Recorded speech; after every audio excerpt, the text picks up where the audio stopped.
네, 안녕하세요. 살다 보면 뭐랄까 예상치 못한 어려움, 또 깊은 고통 이런 순간들 누구나 겪게 되잖아요. 네, 그렇죠. 피할 수 없는 부분인 것 같아요. 그럴 게 어떤 길을 가야 하나, 어떤 선택을 해야 하나 참 고민이 많이 되죠. 이거 어쩌면 당연한 일일지도 모르겠습니다.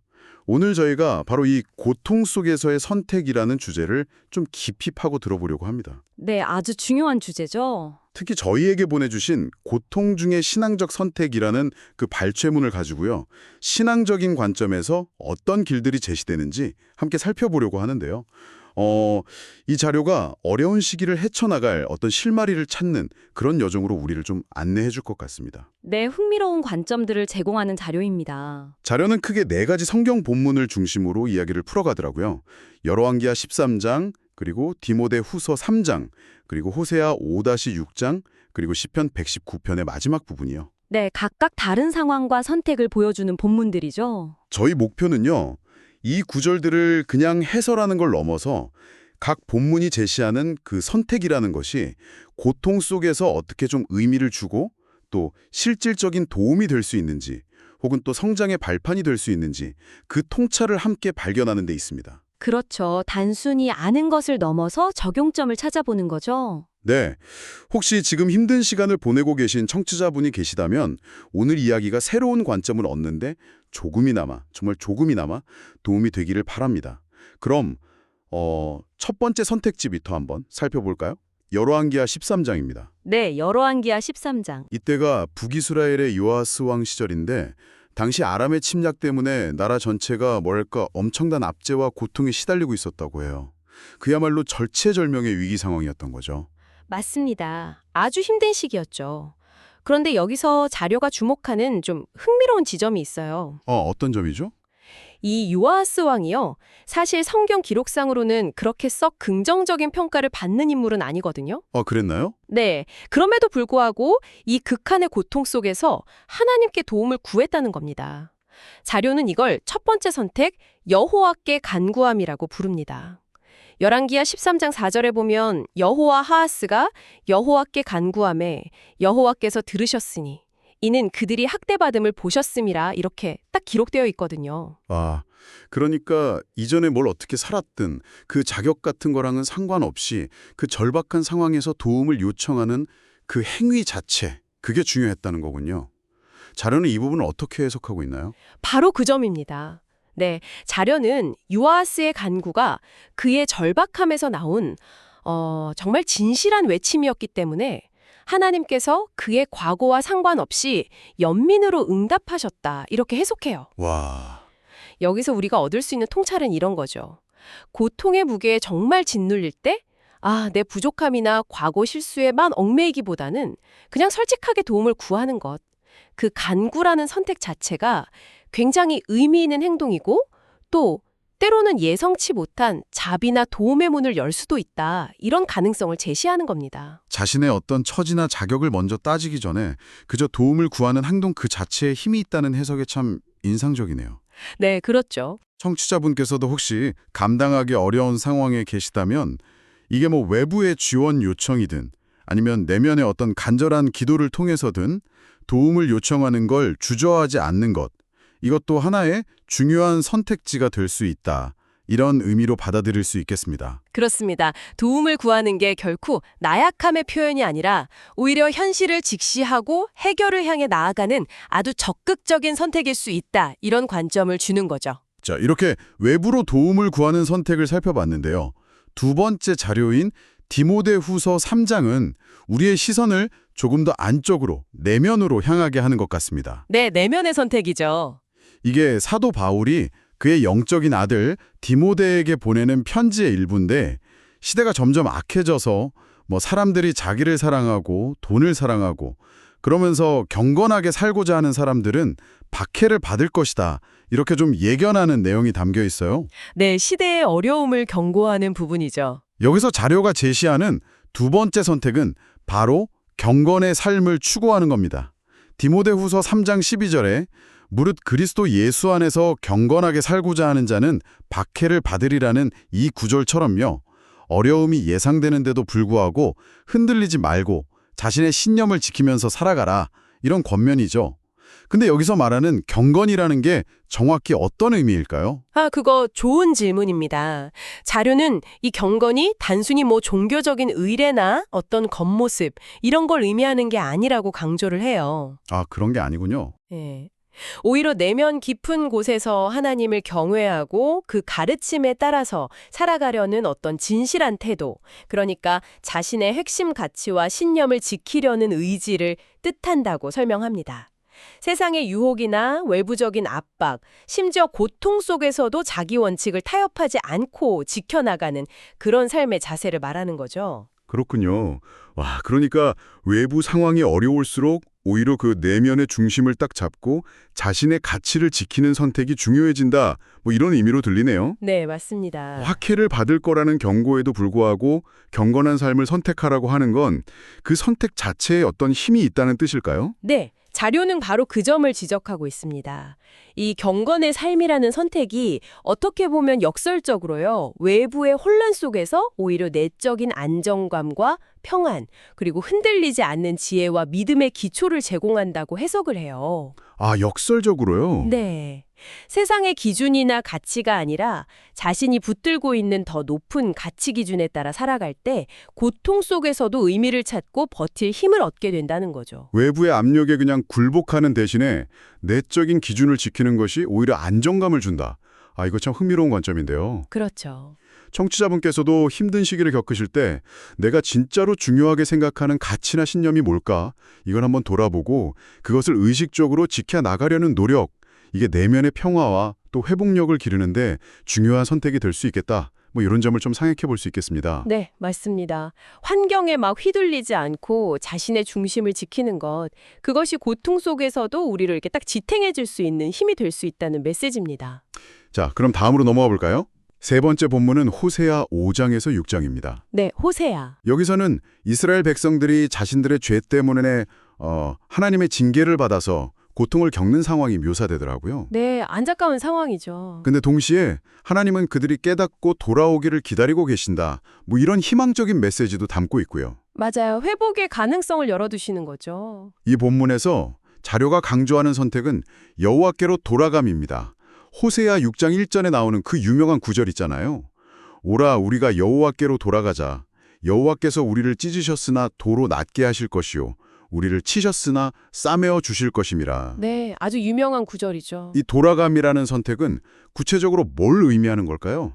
그냥 뭐 어디로 가라는 건 아닐 테고. 네, 맞아요. 이게 단순히 물리적인 이동을 의미하는 게 아닙니다.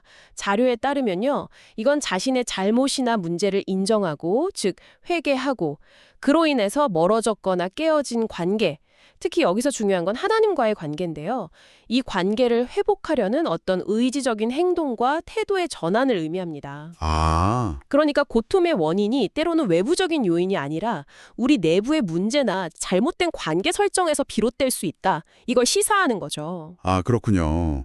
그러니까 고통의 겉으로 드러난 증상만 어떻게 해보려고 하는 게 아니라 그 근본 원인이 만약에 관계의 문제에 있다면 그 관계를 바로잡는 선택을 해야 한다는 거군요. 정확합니다. 이건 앞서 살펴본 선택들이랑은 또 다른 차원의 접근 방식 같아요. 이 고통의 뿌리를 다루는 아주 적극적인 방법이고 진정한 치유와 회복은 이 관계의 회복을 통해서만 가능하다. 이렇게 강조를 해요.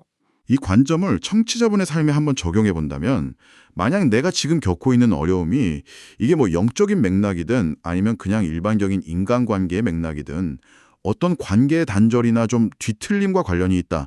이렇게 느껴진다면요. 네. 문제를 그냥 외면하거나 임시방편으로 덮으려고만 하기보다는 용기를 내서 그 관계를 딱 직면하고 돌아감, 즉 회복을 위한 선택을 하는 것이 중요할 수 있다. 이런 통찰을 얻을 수 있겠네요. 네, 그렇습니다. 때로는 그게 가장 어려운 선택일 수 있지만 가장 필요한 선택일 수도 있습니다.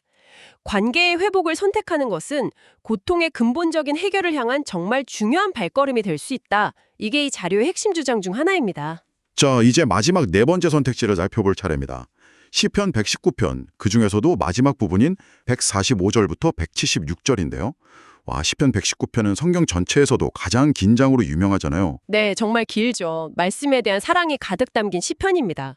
이 마지막 부분에서 시편 기자가 자기가 지금 핍박과 곤경이라는 아주 심각한 고통 속에 처해 있다. 이렇게 막 토로를 해요. 네, 굉장히 힘든 상황으로 묘사하죠. 그런데 진짜 놀라운 점은 그 극심한 고통 속에서도 그가 보여주는 반응입니다. 자료는 여기서 네 번째 선택, 전심으로 부르짖고 주의 법을 사랑함을 제시해요. 145절을 보면 여호와여 내가 전심으로 부르짖었사오니 내게 응답하소서 내가 주의 교훈들을 지키리이다. 이렇게 외치거든요. 네. 단순히 도움만 구하는 걸 넘어서서 하나님의 가르침, 즉 주의 법을 더 굳게 붙들고 사랑하겠다. 이런 의지를 보여주는 거예요. 이게 어떤 의미를 가지는 걸까요? 이 네 번째 선택은요, 어떻게 보면 앞선 세 가지 선택의 어떤 종합판, 혹은 좀 더 심화된 버전이라고 볼 수도 있을 것 같습니다. 아, 종합 심화요? 네. 자룡은 이 시편 기자의 반응이 고통에 대한 매우 성숙하고 적극적인 대응이라고 해석합니다. 그러니까 단순히 고통에서 벗어나게 해달라고 수동적으로 기다리거나 불평하는 게 아니고요. 오히려 고통이라는 그 상황을 자신이 믿는 신앙의 원칙, 즉 주의 법과 더 깊이 관계를 맺고 그것을 더 뜨겁게 사랑하고 실천하는 계기로 삼는다는 겁니다. 와, 고통 속에서 오히려 자신의 신념에 더 깊이 파고들고 헌신한다. 이건 단순히 어려움을 견뎌내는 것하고는 좀 차원이 다른 태도 같은데요. 맞습니다. 이건 고통을 영적 성장의 기회로 삼는 선택인 거죠. 전심으로 부르짖는다는 것은 하나님과의 관계를 포기하지 않고 계속 소통하겠다는 의지고요. 네. 주의 법을 사랑하고 지킨다는 것은 어려운 상황 속에서도 자기 삶의 기준과 방향을 잃지 않고 오히려 더 확고히 하겠다는 결단인 겁니다. 자료는 이러한 선택이 고통 속에서도 흔들리지 않는 내적인 견고함을 길러주고 또 말씀 속에서 소망과 생명력을 발견하게 하는 길이다. 이렇게 설명합니다. 듣고 보니까 정말 능동적인 선택이네요. 고통 때문에 신념이 흔들리는 게 아니라 오히려 고통을 통해서 신념을 더 단단하게 만든다. 그런 선택이라니. 청취자분께서는 이 부분을 어떻게 적용해 볼 수 있을까요? 글쎄요, 어려운 시기에 그냥 상황이 나아지길만을 막연히 기다리거나 좌절감에 빠지는 대신에요. 자신이 소중하게 여기는 가치나 신념, 혹은 삶의 원칙들을 오히려 더 깊이 탐구하고 삶 속에서 적극적으로 실천해 보는 것. 이것을 의식적으로 선택해 볼 수 있습니다. 예를 들면 어떤 걸까요? 예를 들면 관계의 어려움 속에서 용서라는 가치를 더 깊이 묵상하고 실천해 본다든지 아니면 경제적인 어려움 속에서 나눔이나 정직이라는 원칙을 더 굳게 지켜나간다든지 하는 식으로요. 자료는 이런 적극적인 선택이 고통의 경험 자체를 변화시키고 우리를 더 깊은 성숙으로 이끌 수 있다. 이렇게 시사합니다. 네 가지 선택 모두 그 고통이라는 현실 앞에서 우리가 취할 수 있는 굉장히 주체적이고 의미 있는 행동들이라는 생각이 듭니다. 단순히 상황에 압도당하는 게 아니라 그 안에서 내가 무엇을 선택할 것인가에 초점을 맞추고 있네요. 네, 그게 핵심이죠. 자, 오늘 저희가 함께 탐구한 고통 중의 신앙적 선택 발췌문의 핵심 내용들을 다시 한번 좀 정리해 볼까요? 네, 좋습니다. 첫째는 여호와께 간구함이었죠. 절박함 속에서 내 부족함과는 상관없이 도움을 구하는 선택. 이 행위 자체가 자비를 이끌어낼 수 있다고 자료는 봤고요. 네, 그리고 둘째는 경건의 삶. 외부의 압력과 고통 속에서도 내면의 가치와 신념을 지키는 선택입니다. 이것이 내적인 안정과 회복력의 기초가 된다고 자료는 설명했습니다. 셋째는 여호와께로 돌아감. 고통의 근본 원인이 만약 관계의 문제에 있다면 잘못을 인정하고 관계 회복을 위해 나아가는 선택이었죠. 그리고 마지막 넷째는 전심으로 부르짖고 주의 법을 사랑함. 고통 속에서 수동적으로 견디는 것을 넘어서 오히려 자신의 신념과 원칙에 더욱 깊이 헌신하고 적극적으로 실천하는 그런 성숙한 선택이었습니다. 결국 이 자료가 우리에게 던지는 핵심 메시지는 뭘까요? 삶에서 고통을 완전히 피할 수는 없을지 모릅니다. 그건 현실이죠. 하지만 자료는 고통 그 자체보다 더 중요한 것은 그 고통 안에서 우리가 내리는 선택이라고 강조합니다. 아, 고통 안에서의 선택. 네. 오늘 살펴본 네 가지 선택, 도움을 구하고 신념을 지키고 관계를 회복하고 헌신을 깊게 하는 것. 이것들은 모두 신앙에 뿌리를 둔 구체적인 행동들이고 어려움을 헤쳐나가는 길잡이가 될 수 있다. 이걸 보여주는 거죠.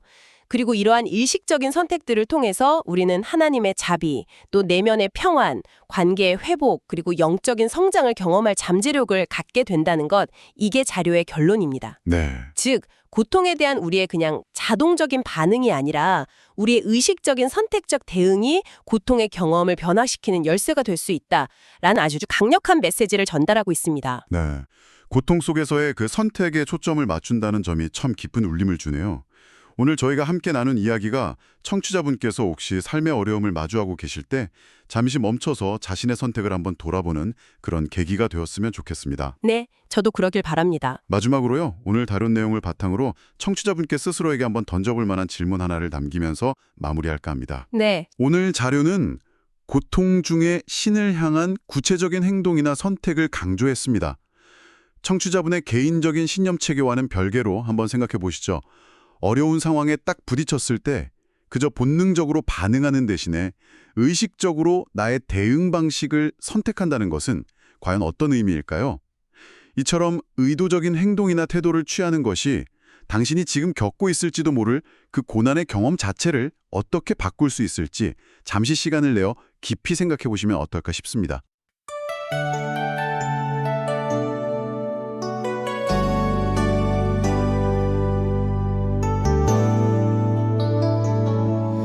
바람의 압제 아래 고통받던 여호와스 왕 자신의 죄도 여호와께 간구했네. 주님은 그 고통을 보시고 그날로 구원자를 보내셨네. 고통 중에 주님을 선택하리. 전심으로 부르짖고 주의 법을 사랑하네. 여호와께로 돌아가 경건의 삶 살리. 주의 은혜와 회복을 경험하리.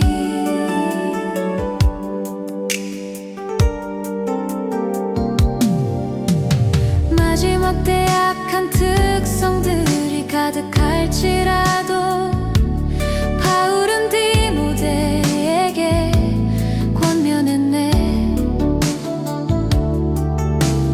그리스도 예수 안에서 경건하게 살라. 고통 속에서도 경건의 삶을 지키라.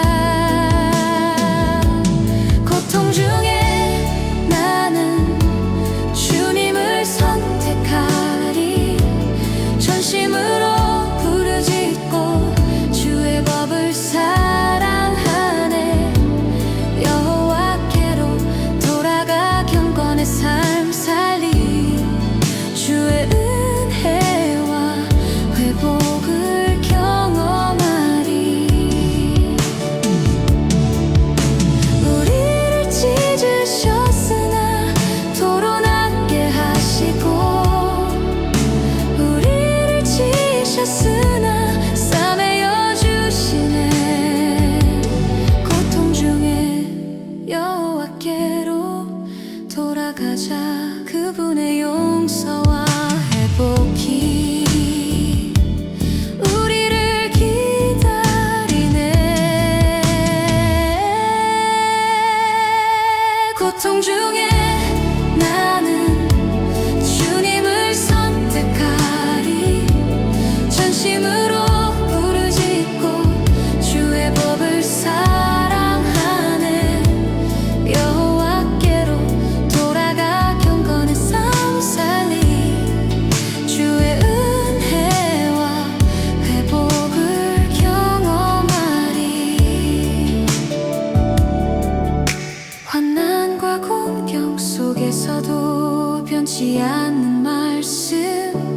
주의 법은 내게 소망과 생명이네. 전심으로 부르짖어 주를 따르니 고통당함이 나를 더욱 성숙해